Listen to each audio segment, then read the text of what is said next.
research with international relations. And typically how we look at trade or how we study trade, okay, I think I've done this already. Hold on a second, we're trade. Have I finished trade yet in this class? No, I haven't. Okay.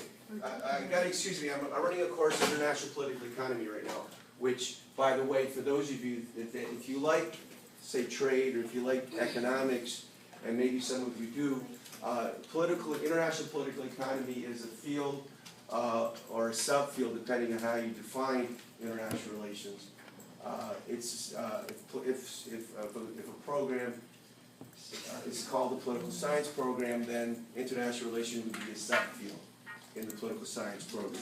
If international relation is a program itself, okay, then you have different subfields within international relations. And international political economy would be a subfield.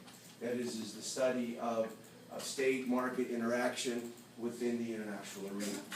Okay? Now, trade would be something that would be covered or studied or examined or critiqued. Okay? Now, if you take, someone have the textbook. I see a textbook over there. Okay, so chapter 13 is trade. What's chapter 14?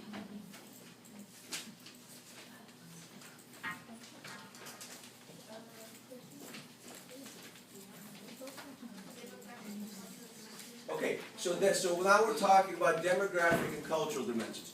We're talking about ethnic groups. Okay, we're talking about culture. Now, culture, although could be studied from an anthropological point of view, or there are, when you study minority groups, you study actually ethnic groups, okay, and the role of ethnic groups in international relations. That's something that we focused on. What's on IR? What's another one? What's the next one?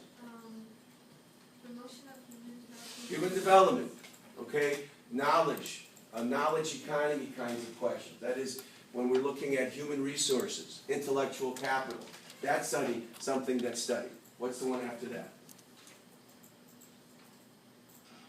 global responsibility for the preservation of the environment. And so environment is something that we study. Okay, so what we're kicking into now is we're looking at issues that require not just a state's, it requires not just one state paying attention to it, but rather more than one state have to somehow kind of engage in some sort of dialogue, some sort of conversation. If we're talking about trade, we're talking about the movement of goods and services from one country to another, which requires what? Some sort of conversation between these two countries. Or as we've learned in this course, globalization has proliferated the flow of trade all over the world, right? So as we think of goods and services moving from one country to the other, that requires attention. And in the case of the World Trade Organization, or before that, I think that was before that, what we got, World Trade Organization, countries kind of have to agree or come together to agree on rules and regulations on how trade would be facilitated.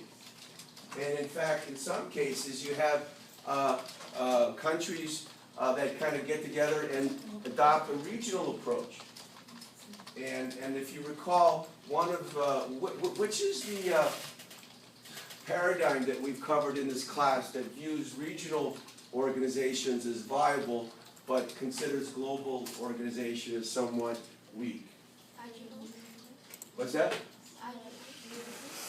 Neil, remember, the problem with realism was that it didn't pay attention to international organizations or intergovernmental organizations. Neorealism had to address the fact that countries did somehow come together and agree collectively on how to deal with issues in the international arena, right?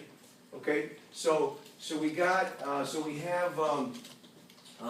the neorealists acknowledge that potentially regional organizations such as the GCC, okay, or even the European Union, right, are viable. And why from a neorealist point of view, would they be viable, whereas a global organization such as United Nations would not be viable?